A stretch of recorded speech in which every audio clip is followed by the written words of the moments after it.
Борбордук шайлоо комиссиясынын алдын ала жыйынтыктары боюнча босого чектен 6 саясий партия өттү. Алар 90 мандаттын 54-ін алмакчы. Автоматтык эсептөөчү урналардагы эсеп боюнча марага жеткен 6 партиянын ичинен эң көп добуш алган талапкерлерге токтолсок, тизменин сап башында Адахан Мадумаров.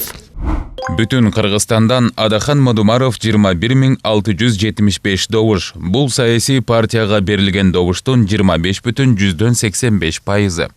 Ынтымак партиясынан Эрулан Gökülov 17744 добуш. Бул саясий партияга берилген добуштун 13,8%.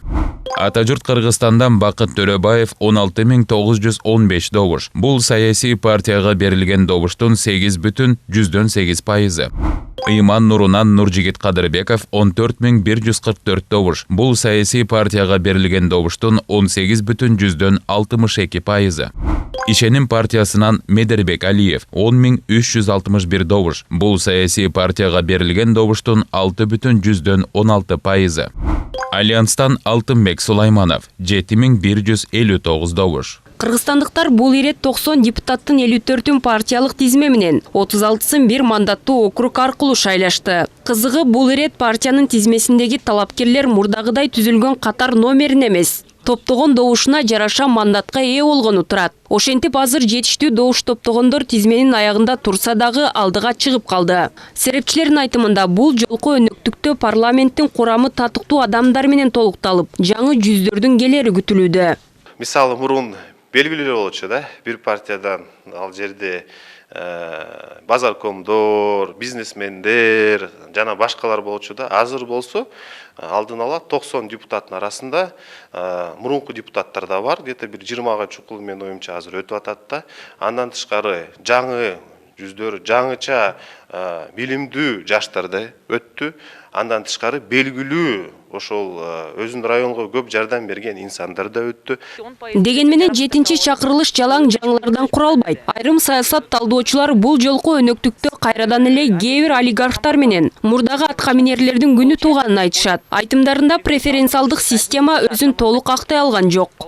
Көбү мына мен силерге ушул аймакка баланча садик куруп бергем, түкүнчө спорт клуб куруп бергем деген сыяктуу мындай бир жүйөлөр менен деле келди десек болот. Эми элди деле түшүнсөк болот, эгерде алар чындап эле мындай бир өзүнүн объектини көрүп атса, алар ушул адам жасаган экен деп ойлойт да. Ал адамдар ошол эле өздөрүнүн эсебинен, мамлекеттин эсебинен, биздин демек жарандардын эсебинен ал объекттер курулган тилекке каршы баамдай алышкан жок. Экинчиси, саясий партиялардагы мына жаңы киргизилген преференциалдык система өзүн жакшы көрсөткөн жок, тилекке каршы. Себеби бир мандаттуу округтар киргизилгенден кийин ошол эле преференциалдык система менен ар бир партияда кандидаттар, бир мандаттуу депутаттарда эле, кандидаттарда эле ар бири өзүнчө кампания жүргүздү десек болот. Бирдиктүү партиялык иш болгон жок. Ошон үчүн биз партиялык списоктарда деле кимдер өткөнүн көрүп атабыз. Ошол эле мен атап кеткен акчасы бар, капчыктуу адамдар. Алдын ала жыйынтык боюнча жаңы шайланып келчү 90 кишинин арасынан 19-у мурда депутат болгондор. Ал эми калган 71 жаңы жүздөр.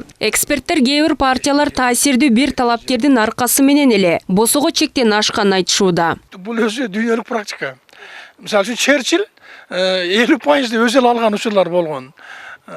Уинстон Черчилль. Ангела Меркель 37% алган, мен эсимде бар да, 92-жылы бекен, 2002-жылы бекен. Вот ошондой популярдуу саясатчыларды сүйрөп алдыга алып кетиши бул жакшы эле көрүнүш. Бул кайта абдан сонун көрүнүш деп айтам. Эмне үчүн? Себеби жаштар ошолорго теңелүүгө аракет кылышат. Курулай популизм менен, ачайкыры куу сүрөө менен өзүнүн аброюн көтөрө албайт. Элдин көз карашы азыр такыр, башкача. Ошол жаш эле жигит 17.000 добуш алыптыр. Мен атын айтпай турайын, себеби алар мандат алыш элек. Бул деген абдан жакшы көрүнүш. Демек биздин келечегибиз бар экен да. Жаштарга кыйын эле болот. Ачык эле айтыш керек. Бул шайлоо эмеде парламентте иштөө үчүн абдан чоң тажрыйба керек. Бир эле тармак боюнча адис болбостон бардык тармактарга түшүнө билиш керек. Өзүнүн үстүнөн иштеш керек. Өзүнүн үстүнөн иштебесе, анда популист болот дагы, жөн эле баягы үстүртөн эле тийип качып, бир сөздөрдү айтып коюп, анан жүрө берет. Андай депутаттын баарынан жогу жакшы. Жогорку кеңештин депутаттарын шайлоо жаңы эреже менен өтүп, партиялык тизме боюнча шайлоодо жарандар мурдагыдай партияларга гана эмес, партиянын катарындагы өзү жактырган талапкерге дагы добуш бериши керек болду. Бирок мында шайлоочулар өзү каалаган партияны туура тандаганы менен талапкердин номерине келгенде адашып калган учурлар кезиккени айтылууда. Тагыраагы шайлоочулар партия канчанчы тизмеде болсо, талапкерди тандоодо дагы ошол эле санды белгилешкен. Бул жолку өнөктүккө 1.275.239 жаран катышты. Бул бардык кыргызстандыктардын 35,1%-ын түзөт. Тазагүл Эмилбекова, Улукбек Сулайманов, Нью ТВ.